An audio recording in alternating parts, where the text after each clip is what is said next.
ทีมงานออกให้งานร่วมเด้อพี่น้องเด้อมื้อนี้เด้ออันนี้อยากประชาสัมพันธ์ไปถึงพี่น้องๆเนาะผู้ที่มีส่วนร่วมเที่ยวทางบ้านน้องโตมพี่น้องที่ว่าบ่ได้มาในมื้อนี้เนาะอยากให้มาช่วยกันเด้อพี่น้องเด้อเพราะว่ามื้อนี้ในงานเฮานี่มันบ่พอแล้วมื้อนี้มาได้แต่ครึ่งหนึงเนาะนี่ส่วนหนึ่งก็รถแมคโครเพิ่นช่วยจกถึงจะรถแน่ไปเรียกเพิ่นก็มีเนาะอันนี้เฮาก็แล้วเอาคนขึ้นใช้พี่น้องรถมามื้อนี้ประมาณ6คัน5คัน6คันพี่น้องอยากได้แต่งานเนาะ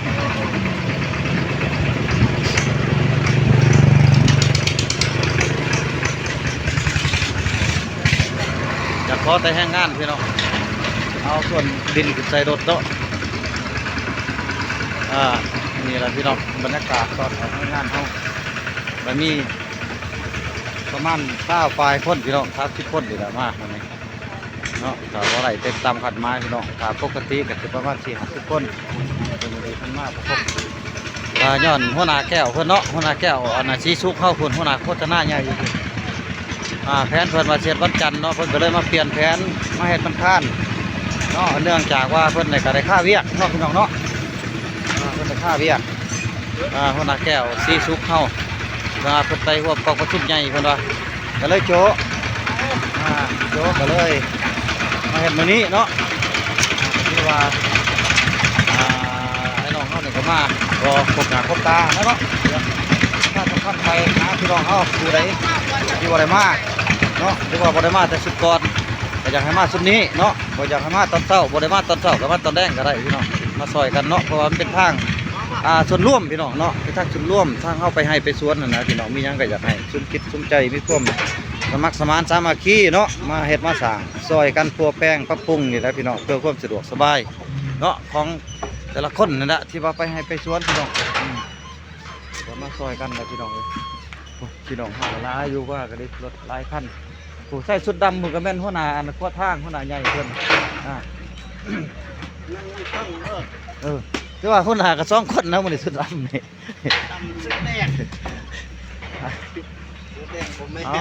ซอยกันพี่น้องลูกหลานเฮาอันน่ะคันเฮาบ่เฮ็ดบ่มีไผมาเฮ็ดให้เฮาเด้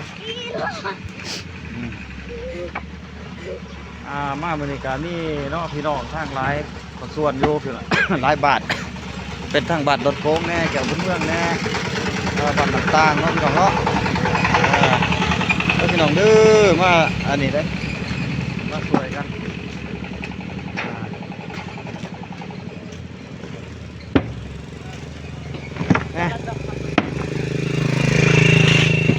นี่คือว่าคนนี่มาหลายกว่าส่วนเนาะเพราะว่าทั้งซูเปอร์รถเพิ่นแน่ซูเปอร์รถเพิ่นก็เป็นผู้ส่วนซอยบัดนี้ผู้ที่เอาจกเอาส่วนมากก็เลยบางมือคันบางมือก็ทาเปลี่ยนกันเด้อลูกหลานเด้อพี่น้องเฮาทั้งหัวหน้าแก้วก็จักทั้งซูเปอร์รถทั้งส่วนขึ้นมันเป็นหัวหน้าใหญ่ได้หัวหน้าพัวทางหัวหน้ายูท่าผูกดีเริ่มนำผ้าอันนี้ล่ะหัวหน้าแก้วซีซุกเฮานี่บ้านเกิดที่เกิดก็แม่นอยู่บ้านห้วยกองพุ่นน่ะแต่มาเป็นเคยบ้านน้ำตางมาเป็นแนวทางมาคิดทางให้พี่ให้น้องลูกหลานแนวนี้พวกคิดประดิษฐ์สร้างเพิ่นก็ดีอยู่ดอกแนวได้บ่ดีบ่งามเพิ่นก็คนขัวในบ้านคนขัวโฆษณาให้ลูกให้หลานเฮ็ดสร้างแนวมันสิจบสิงามส้มเชยเพิ่นก็ดีโอ้ยเพิ่นก็ดูมันขยันตามภาษาเคยใหม่หั่นล่ะถ้าเบิ่ง2-3 ปีไปนี่จักเพิ่นสิเป็นแนวใดล่ะเป็นคือผู้บ่าวแม่ลงเลยลูกหลานเด้อว่าแก้วกำลังไปซื้ออันนั้นของสมของหวานมาอยู่จะหน่อยโอ้ยกินออกด้วยนี่แหละนี่แหละพี่น้องการพัฒนาชุมชนแบบอันนี้นะพี่น้องแบบมีแต่พี่แต่น้องเฮาอยู่ในอันน่ะคุมบ้านน้องโตมนี่ปลาสดอีโลเพิ่นก็เลยเก็บแกนเงินทองพี่น้องเรียกว่าระดมเพื่อแห้งนี่แหละมาซอยเรือกันเนาะในการพัฒนาสร้าง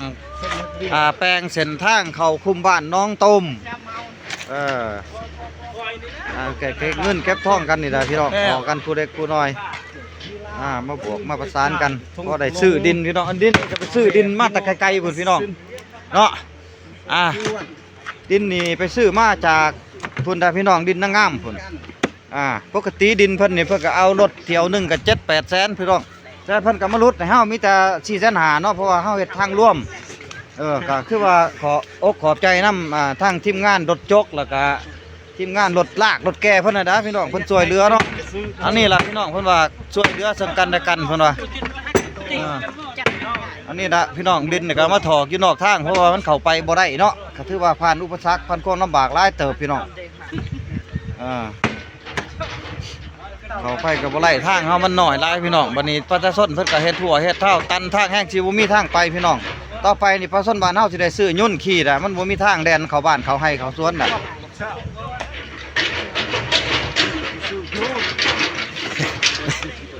ลูกหลานพี่น้องเอ้ยบ้านเมืองเฮานี่ก็ดีจักเฮ็ดจังไดเนาะบ่คือเน้นส่วนร่วมเน้นแต่ส่วนตัวว่าเอาว่ากันไปตามนี่แหละพี่น้องมื้อนี้ก็มีรถไถนาเฮานี่มาอยู่ประมาณ 7-8 คันพี่น้องเนาะซอยกันนี่รถคันนั้นเต็มแล้วบ่รถคันนั้นถ้าเต็มแล้วอยากให้ย้ายออกจากทางนะเพราะมันเป็นทางโค้งเนาะบางนึงนี่ก็เกือบมาฮอดเฮาแล้วบางนึงนี่ย้ายออกไปในนึงเบิ่งคะแนนมีขี้เหงื่ออยู่ถ้าก็มีขี้เหงื่อก็ยังสิมาล่ะเห็นบ่ฮะโอ้ยคะแนนรอกเพิ่นดิคะแนนเพิ่นนี่ค่อยบ่ย่านค่อยบ่ห่วงนำเพิ่นกันผู้นี้ฮะ